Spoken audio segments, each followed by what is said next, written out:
Alors, donc, pour cette réactivité, c'est comme ce qu'on a fait l'année dernière. Donc, avant de parler de cette réactivité, il faut savoir, hein, cette réactivité, elle est due à quoi? Pourquoi, par exemple, ces amines sont réactives? Et ces sont réactives, quels sont les sites qui vont réagir? D'accord? Donc, on va commencer par une petite introduction. Donc, en notant que la réactivité de ces amines sera due à deux choses. La réactivité de ces amines sera due à deux choses. Lesquelles?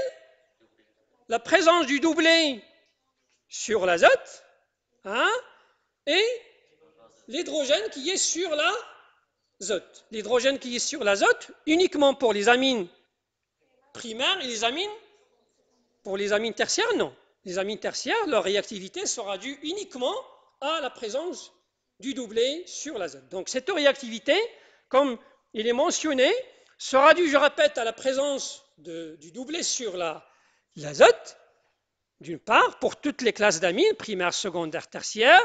Et la deuxième propriété qu'on va utiliser, c'est l'acidité légère de H qui est sur l'azote. Et dans ce cas-là, c'est pour uniquement l'amine primaire et l'amine secondaire. Okay? C'est uniquement pour l'amine primaire et l'amine secondaire. Okay? Alors, on va commencer tout d'abord à parler de cette réaction, donc, dont on a beaucoup parlé en S3.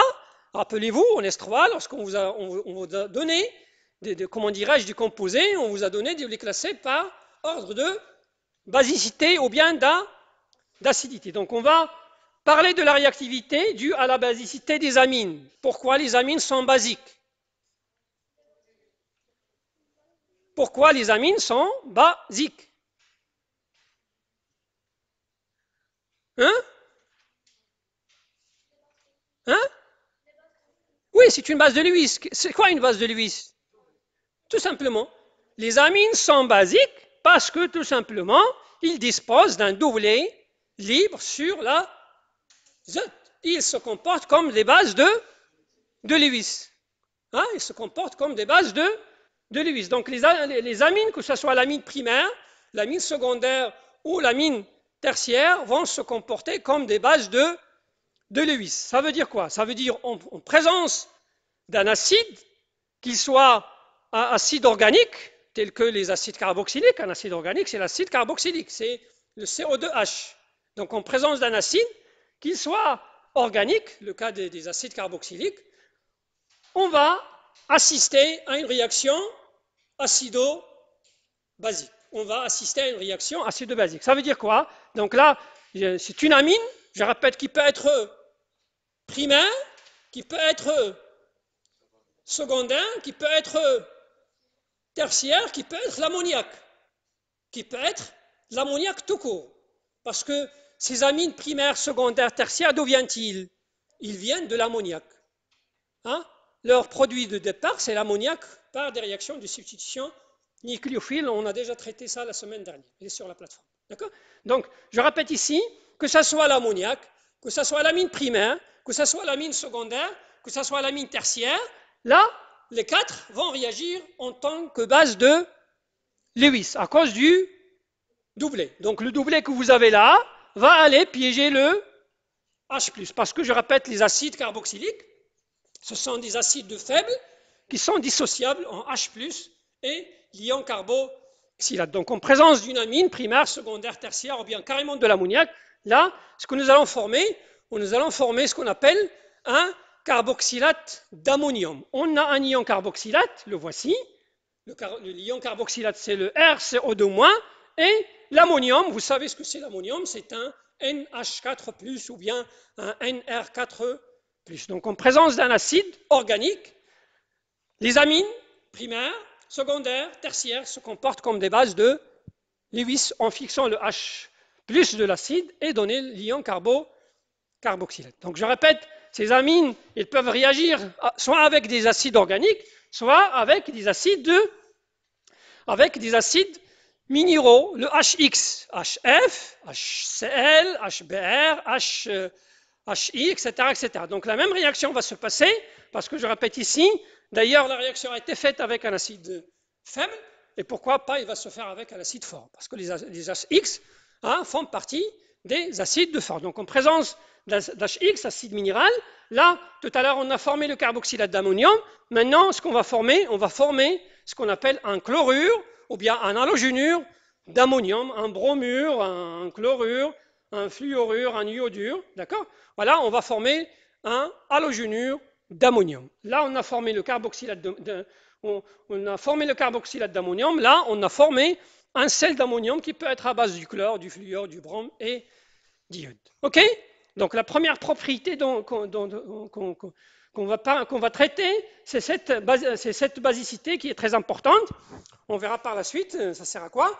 Et d'ailleurs, vous avez des exemples parce que maintenant, le temps presse. Je n'ai pas le temps de tout faire. Hein? Le cours que vous avez en PDF, il est très, très détaillé. Et d'ailleurs, cette réaction, la dernière réaction, elle est très, très utilisée dans le domaine pharmaceutique pour préparer des composés à base d'amines qui sont parfaitement solubles dans l'eau. Parce que lorsque vous prenez une amine sur cette forme, il n'est pas soluble. Il n'est pas soluble dans l'eau. Mais lorsqu'on la transforme sous forme de sel, ça devient parfaitement soluble. Donc je répète, sur la plateforme, vous avez le cours en PDF, c'est très très détaillé. Il contient des exemples pratiques, des exemples de réalité. D'accord? Moi, je n'ai pas le temps de les faire. D'accord? Donc voilà donc pour cette propriété, comment dirais-je, due à la basicité des amines, on va les traiter l'autre propriété qui est la propriété acide. Okay? Parce que les amines, on a vu la semaine dernière, donc qu'ils peuvent se comporter comme des bases de Lewis à cause de la présence de ce doublet libre, ou comme des acides de quoi? De Lewis? Oui, mais un acide, il peut être soit de l'acide de Lewis, soit un acide de Bronsted. Et là, c'est un acide de Lewis ou Bronsted? Bronsted, un acide de Lewis, c'est une entité qui a une case vacante, une case vide. Un acide de Bronsted, c'est un acide qui peut libérer un He+. Donc là, les amines, ici, on parlera uniquement de l'amine primaire et de l'amine secondaire. Ce sont eux qui contiennent les protons. L'amine tertiaire, pas question, parce que je répète, il n'y a pas de protons sur l'azote. Okay? Donc là, on va parler uniquement, d'ailleurs c'est déjà signalé sur le titre, on va parler de l'amine primaire et de l'amine secondaire. Donc les amines primaires et secondaires vont se comporter comme des acides très très faibles. Okay? Ce sont des acides très très faibles, parce que vous avez un H sur un atome d'azote. Si vous regardez l'électronégativité de l'azote sur le tableau périodique, c'est un atome qui est moins, il n'a pas une grande électronégativité. D'accord? C'est un atome électronégatif, oui, mais du point de vue valeur, il n'a pas une grande électronégativité. Et d'ailleurs, c'est la raison pour laquelle, là, ces amines-là vont se comporter comme des acides faibles. Et un acide faible, pour qu'il réagisse, il a besoin d'une base très forte. Donc pour avoir l'arrachement, pour arracher ce H qui est sur l'amine primaire ou bien sur l'amine secondaire, il est indispensable de travailler avec des bases qui sont très très fortes. Parce que je répète, le H qui est sur l'azote, il est légèrement acide à cause de la faible électronégativité de l'azote. D'accord? Donc cette réaction aussi, donc voilà, donc les bases qu'on peut utiliser, je répète, ce sont des bases qui sont très très fortes. Vous avez le NaH, l'hydrure de sodium, Na+, H-. C'est comme comment dirais-je, le H- de Li à LH4 qu'on a vu tout à l'heure. Vous avez le butyl lithium, un butyl, donc vous savez, c'est une chaîne à 4. Vous avez l'amidure de sodium, celui-là vous le connaissez. Nous l'avons déjà utilisé en S4 dans les alcynes. D'accord? Donc ce sont des bases qui sont très très fortes, et par conséquent, en présence d'une amine primaire ou bien d'une amine secondaire, on prépare ce qu'on appelle les amidures. Donc là, c'est une amine qui peut être, je répète, soit primaire, soit secondaire. En présence d'une base forte, telle que celui-là, qu'est-ce qu'on va préparer? On va préparer ce qu'on appelle l'amidure de sodium. On va préparer un amidure de sodium, R1, R2, N-, Na+, plus le dégagement de...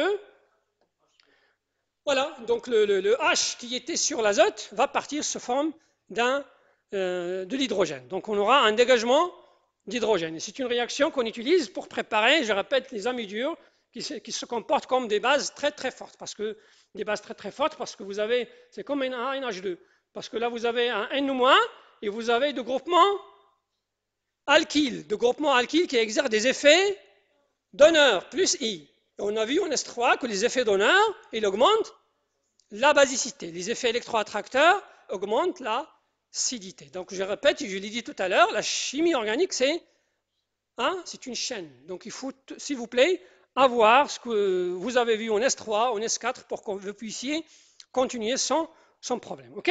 Donc voilà, donc en présence donc, d'une base très très forte, telle que les bases que vous regardez devant vous, les amines primaires ou bien secondaires peuvent être convertis sans problème en amidure de sodium, de potassium, ça dépend du contriant, de lithium, plus un dégagement de H2. Une deuxième réaction, mais cette réaction, c'est une réaction on la signale, c'est pas pour la faire, mais pour l'éviter. C'est l'action des organos magnésiens. L'action des organomagnésiens, donc on a vu en S4 comment on prépare un organomagnésien. Un organomagnésien, donc pour le préparer, il y a plusieurs étapes. Donc cette réaction, il faut l'éviter. Il faut l'éviter parce que tout simplement, une amine primaire ou bien une amine secondaire, en présence d'un organomagnésien, un RMGX, qu'est-ce qu'il va donner? Qu'est-ce qu'il va donner? Très très bien. D'accord? Il va donner toujours l'amidure, mais accompagné de la formation. Tout à l'heure, on a formé le dihydrogène. Là, on a formé le RH. Ça vous dit quelque chose, cette réaction? Un alcane. Les organomagnésiens, comment nous les avons préparés? Hein? Hein? Rappelez-vous, lorsqu'on a préparé l'organomagnésiens, nous l'avons préparé à partir de l'alcane. Qu'est-ce qu'on a fait sur les alcanes? Non. Hein?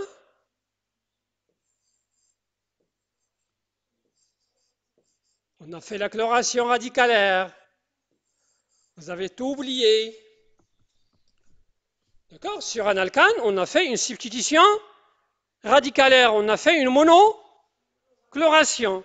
Et l'halogénure, ou bien le chlorure d'alkyle obtenu, nous l'avons traité avec le Mg dans l'éther, n'est-ce pas? Pour préparer RMGX. Combien d'étapes à partir de l'alcane? 2 étapes. Voilà une, voilà la deuxième. Est-ce que ça vous paraît normal de reprendre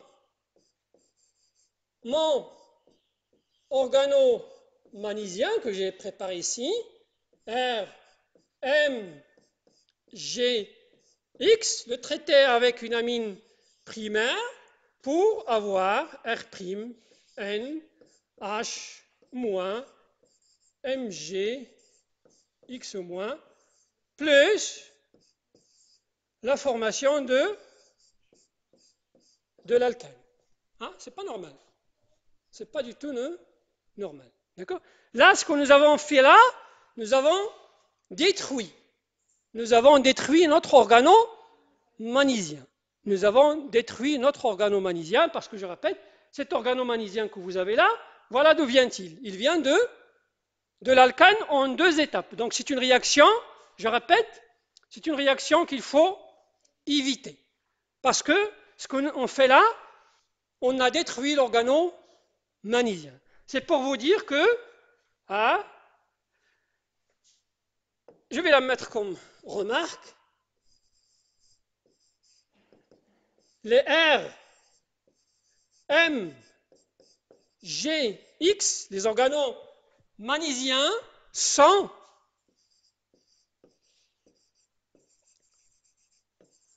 sensibles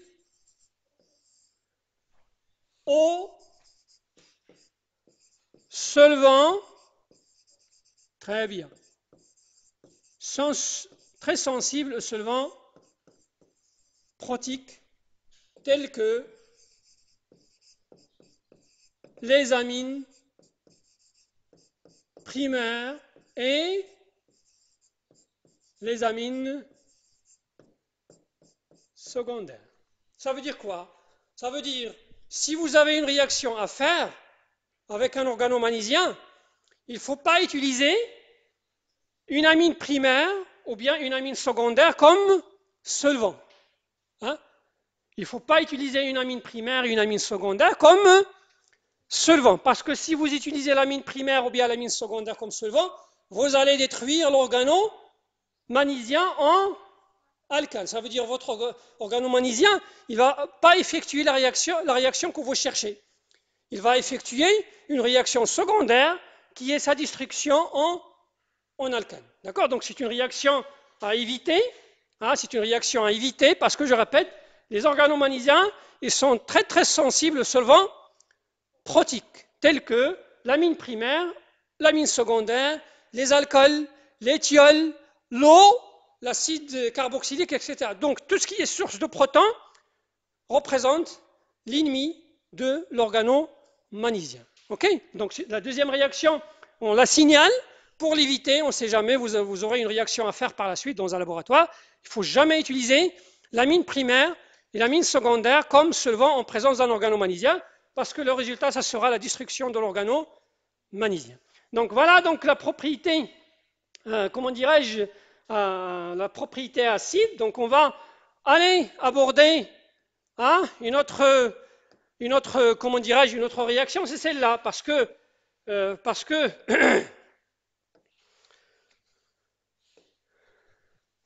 parce que si vous prenez, donc je reprends ici une amine primaire ou bien une amine secondaire, hein, là nous avons dit il y a un doublé. Là, on vient de voir que ce H, il est légèrement acide. Très bien, il est légèrement acide. D'accord? Donc là, il faut utiliser une base qui est très très forte pour l'arracher. Là, on a parlé de ce doublé. On a dit que ce doublé, qu'est-ce qu'on a traité? Qu'est-ce qu'on a vu maintenant? On a vu que ce doublé peut jouer le rôle d'une base. Donc, ce doublé-là, on peut l'avoir sous forme de... Il peut jouer le rôle de base de Lewis. Il peut jouer le rôle de... Il peut jouer le rôle de base de Lewis. OK? Ce qu'on vient de traiter. Donc, en présence d'un acide minéral, ou bien un acide organique, ou bien un organomagnésium, le doublé de l'azote se comporte comme base de Lewis. Ce doublé-là, il peut changer de rôle. Il peut changer de rôle. Ça veut dire quoi? Ça veut dire s'il ne trouve pas devant lui un H+, il peut aller jouer le rôle d'un... Ce sont des choses qu'on a vues en S3. D'un nucléophile non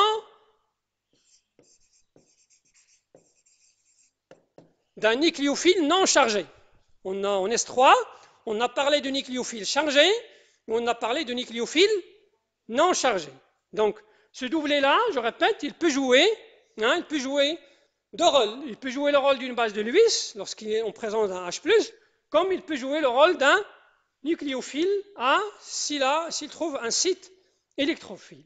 Et c'est ce que nous allons traiter dans cette diapositive. Donc, ce qu'on appelle l'alkylation, ce qu'on appelle l'élimination d'Hoffmann. D'accord? Donc, la troisième propriété qu'on va voir, c'est la réactivité due à la nucléophilie de l'azote. Donc, notez s'il vous plaît, donc on va commencer par cette réaction qu'on appelle l'élimination d'Hoffmann. Donc, cette élimination d'Hoffmann va se faire sur une amine évidemment primaire. Okay? Donc, cette amine primaire, donc c'est une réaction qu'on a déjà fait la semaine dernière, lorsqu'elle est traitée par un halogénure d'alkyle en large excès, ici l'iodure de méthyle. Lorsque cette amine elle est traitée avec le CH3I en large excès, c'est un halogénure, c'est un iodure de méthyle, et donc en présence d'un excès, là on va aller jusqu'à la formation de l'ammonium quaternaire. Donc c'est une méthode qu'on a traitée la semaine dernière. On a vu donc lorsqu'on travaille avec de l'ammoniac en excès, en présence d'un halogénure, on prépare uniquement les amines primaires. Et lorsqu'on travaille avec un halogénure d'alkyle, on peut aller jusqu'à l'ammonium quaternaire, l'iodure d'ammonium. Alors, cet iodure d'ammonium, il est traité avec le Hg2O, H2O. D'accord? Donc, ce Hg2O, H2O, normalement, lorsqu'on fait solubiliser le Hg2O dans H2O, on obtient les ions OH-. Voilà la réaction. Donc, le Hg2O en présence de H2O va donner 2Hg+, plus 2OH-. Donc, ce H-, qu'est-ce qu'il va faire là? Il va aller, le Hg+, que vous avez là, pardon, qu'est-ce qu'il va aller? Il va aller complexer l'iodure. D'accord? Donc, on va avoir un précipité d'iodure d'argent qui va se former et le H- va prendre la place de I-. Donc, on va passer d'un iodure d'ammonium vers un hydroxyle d'ammonium. Alors, cet hydroxyle d'ammonium, c'est une élimination. Rappelez-vous, en S4, on a parlé des réactions d'élimination. Donc, on va éliminer quelque chose. D'accord? Alors, ce H- ici, donc je reviens sur la... bon...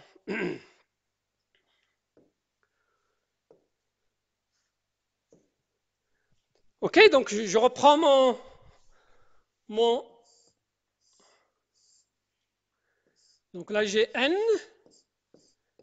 ça H3, ça H3, ça H3, plus OH-. D'accord? Donc, je reprends l'hydroxyle d'ammonium. Donc, cet hydroxyle d'ammonium, qu'est-ce qui va se passer pour cet hydroxyle d'ammonium? Il va se passer une réaction il va subir une réaction d'élimination. Ok? Donc, voilà l'azote. Donc, cette position, hein, c'est la position alpha par rapport à l'azote. Ok? Cette position-là, hein, c'est une réaction qu'on a déjà vue en S4. Cette position-là s'appelle bêta par rapport à N. L'azote, combien a-t-il de position bêta? 2. Voilà une à droite qui est en rouge, et vous avez une deuxième ici.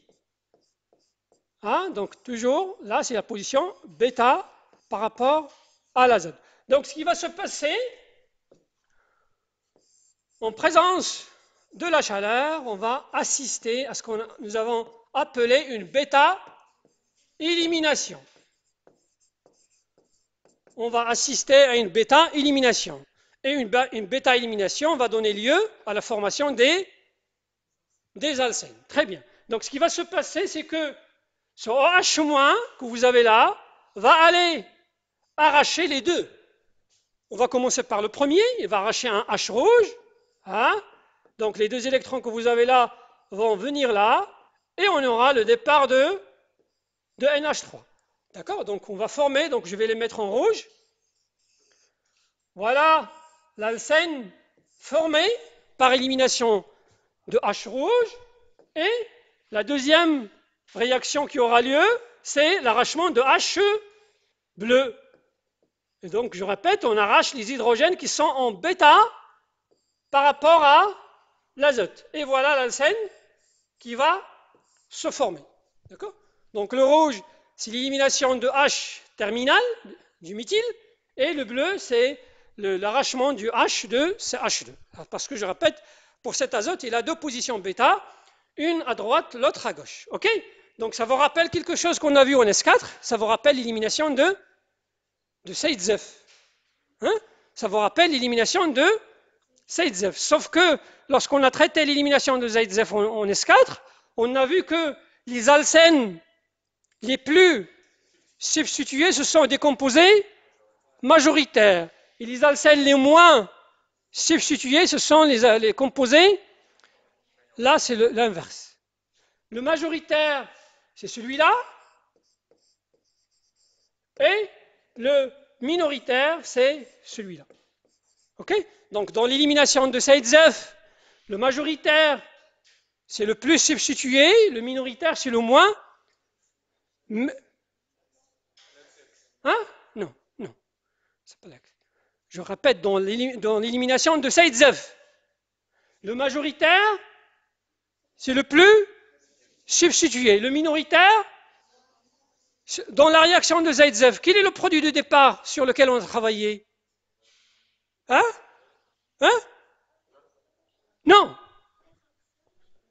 Vous avez tout oublié, mes chers. Très bien. C'est un halogénure. Dans l'élimination des Zaïtsev, on travaille en présence d'un halogénure d'alkyle. Et donc, on a vu qu'en présence de NaOH, chaleur, on obtient, donc là je vais mettre CH3, et là je mettrai les bleus. Et voilà le résultat que vous avez dit que c'est faux. Alors, plus, là c'est majoritaire, et là c'est minot. Ok? Donc dans l'élimination de Zaïtsev, le plus substitué c'est le, et le moins substitué c'est le, parce que tout simplement on travaille en présence d'un très bon groupement partant qui est le X. Là on travaille en présence d'un mauvais groupement partant qui est le NCH3 trois fois. Donc l'arrachement des H ici précède le départ de X. Et d'ailleurs c'est pour cette raison, là je répète, ça c'est inversé. Okay? Donc, lorsque vous faites l'élimination de Zaïtsev, de Fman, le produit majoritaire, c'est le moins substitué. Et le minoritaire, c'est le plus substitué. Il ne faut pas confondre avec ça. Parce que, je répète, le produit de départ n'est pas le même. D'accord? Voilà, donc, pour cette élimination de Fman, je répète, le produit majoritaire, c'est le moins substitué. D'ailleurs, ça représente 95%. Alors que là, vous n'avez que 5% mélangé entre Z et E, parce que là, on peut avoir soit un Z, soit un E. Donc, c'est une réaction très importante pour préparer les alcènes les moins substitués en grande quantité. Parce que parfois, en chimie organique, vous aurez besoin d'un alcène plus substitué, donc il faut aller faire la réaction de Zaïtsev, l'élimination de Zaïtsev. Si vous avez besoin d'un alcène moins substitué, il faut utiliser, l'élimination de Fman. Ok?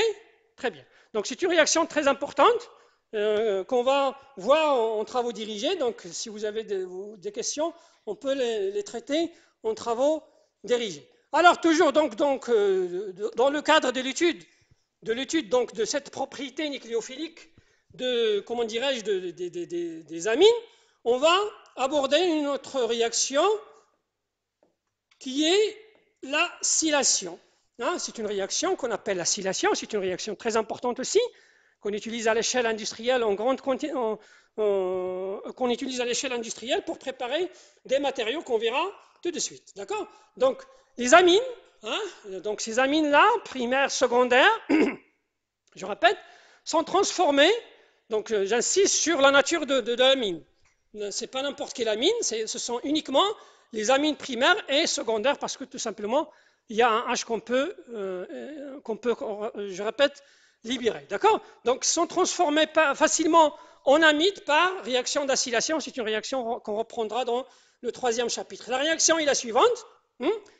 Donc, ce qu'on utilise comme produit de départ, on utilise, je répète, soit une amine primaire ou bien secondaire et un halogénure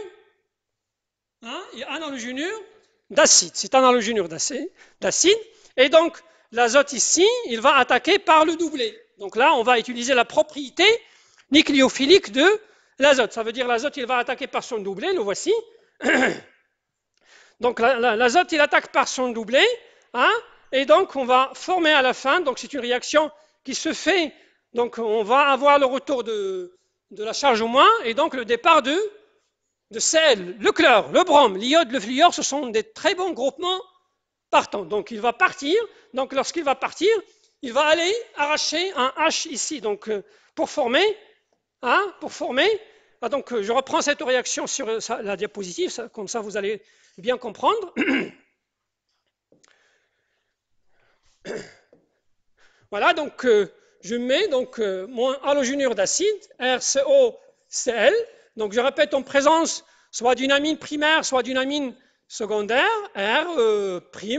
Donc on va utiliser la propriété nucléophilique de l'azote. Donc l'azote ici il va agir en tant que nucléophile et on aura le départ du chlore. Donc pour former, normalement, on va former R', N, H,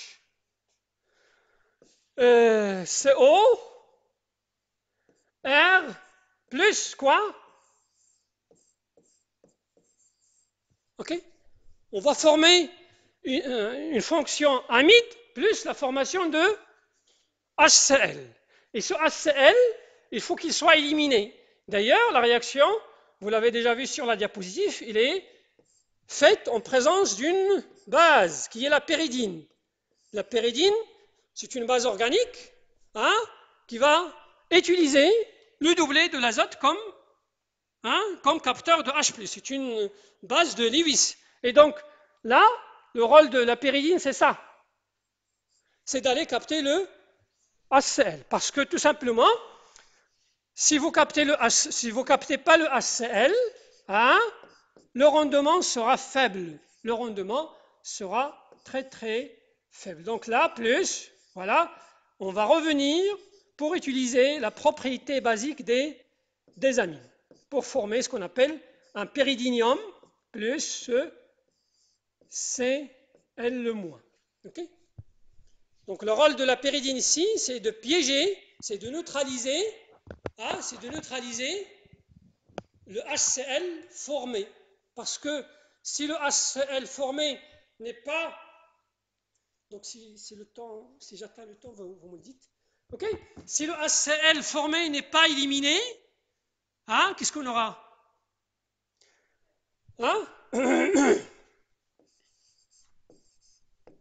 Si HCl formé n'est pas éliminé, qu'est-ce qu'on aura? On aura, qu'est-ce qu'on aura? Une réaction, oui, on aura une réaction de quoi?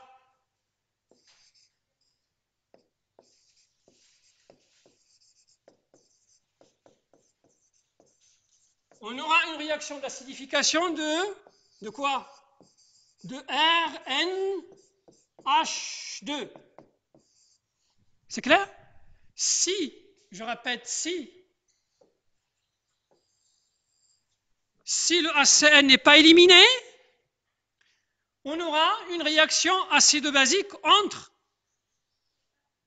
l'amine que nous avons utilisée comme produit de départ, donc on aura cette réaction, plus HCl, ça va donner RNH3 plus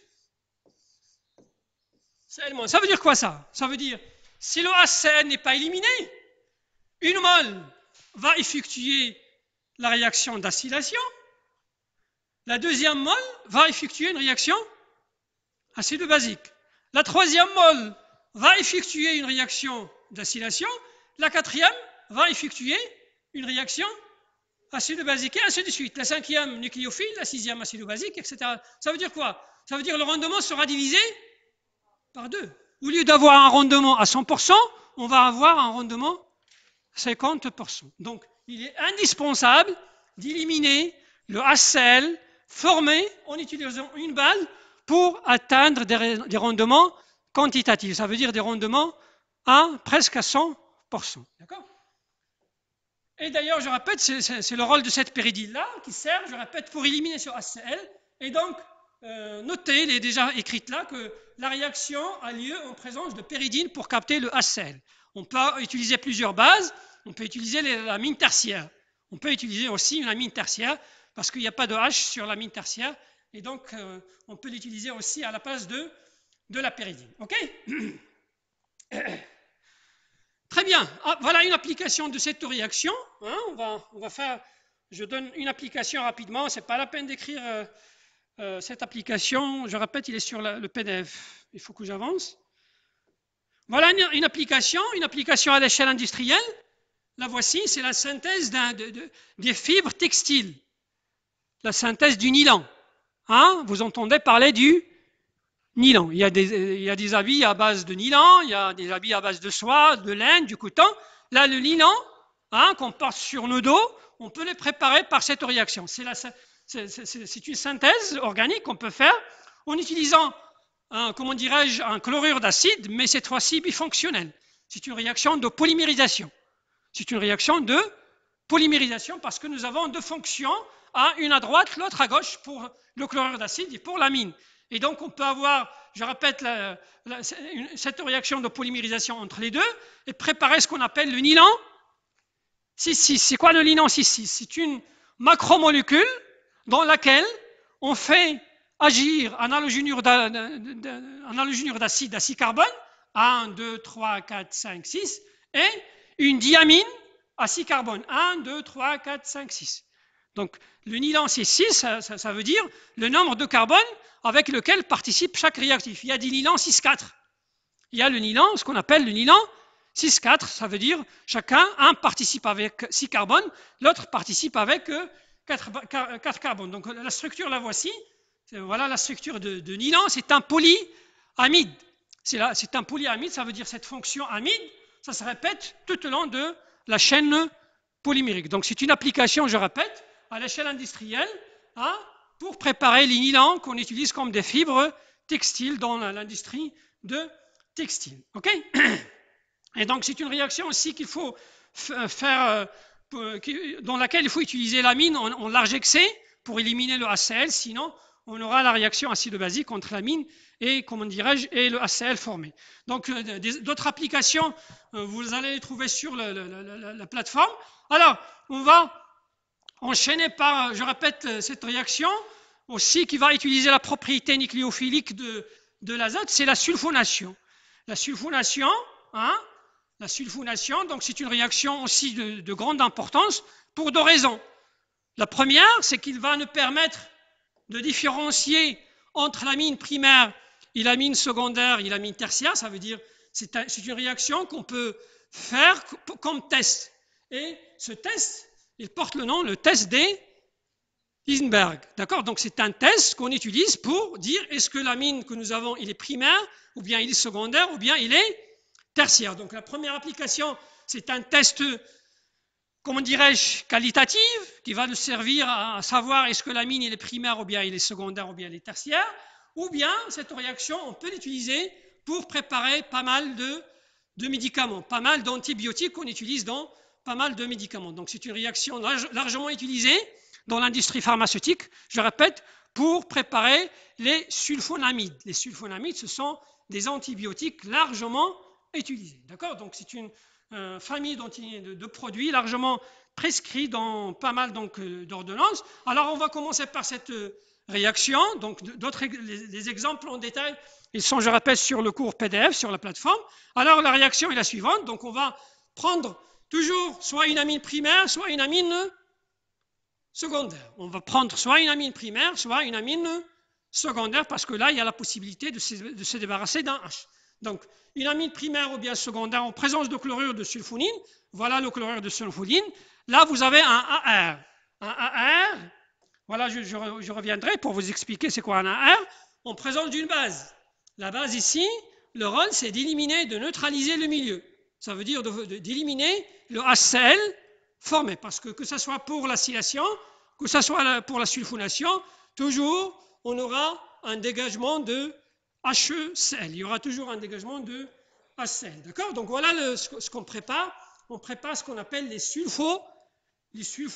Les sulfonamides, je répète, ce sont des antibiotiques largement utilisés et largement aussi synthétisés. Donc c'est une réaction qui est très importante à l'échelle pharmaceutique parce que, je répète, il est utilisé pour la préparation de ces antibiotiques-là dont on a besoin presque chaque jour. D'accord? Évidemment, donc la réaction s'accompagne de la formation d'un sel hydroHH2O. Je reviens sur cet aride-là.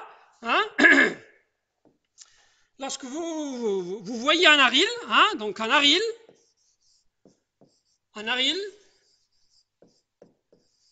c'est très bien, c'est un aromatique, c'est un produit aromatique substitué.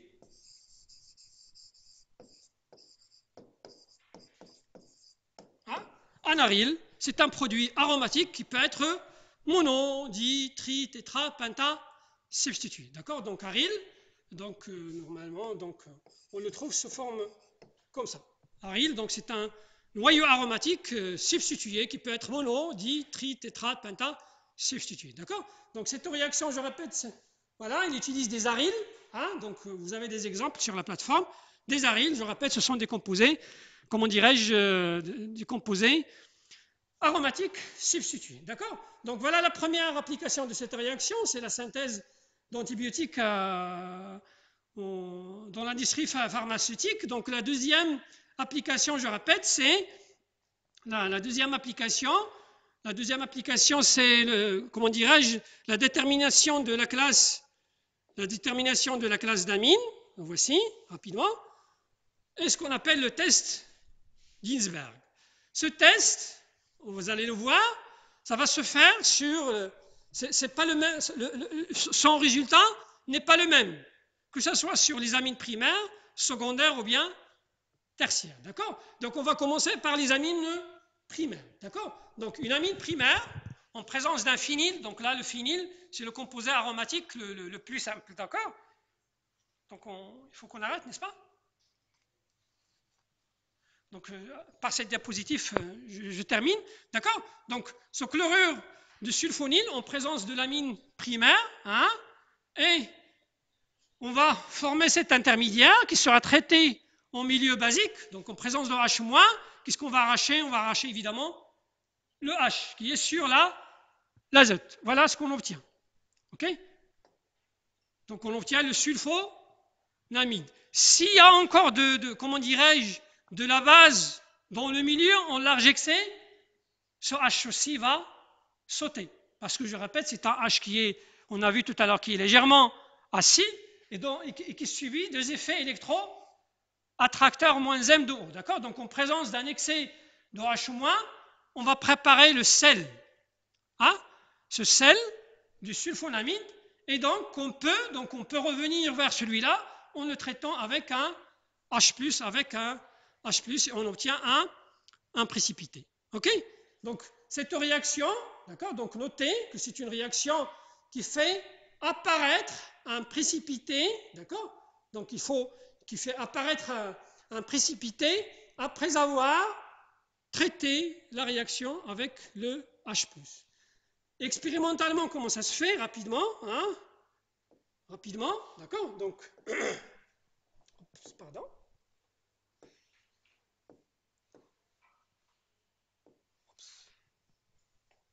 Qu'est-ce que j'ai fait? J'ai fermé le My Word. OK? Bien, tant pis.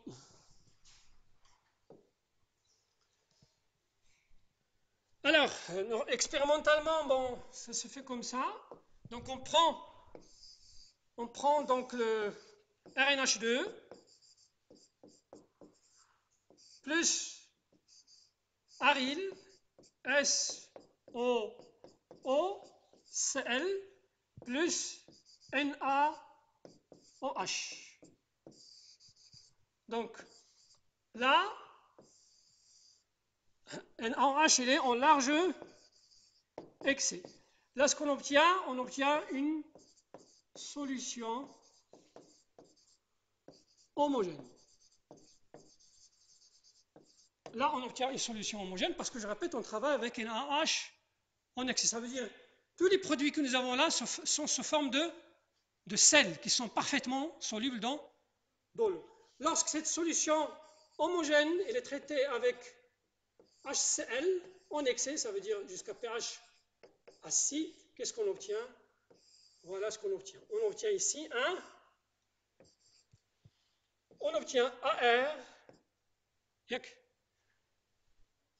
S-O-O-N-H-R.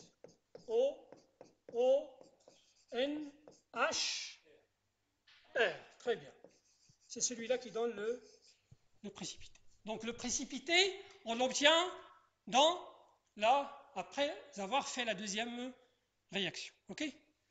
Normalement, j'aurais dû, bon, vous allez comprendre bien ça, une fois on va traiter la mine secondaire et la mine tertiaire, mais ça ne sera pas pour aujourd'hui. Ok?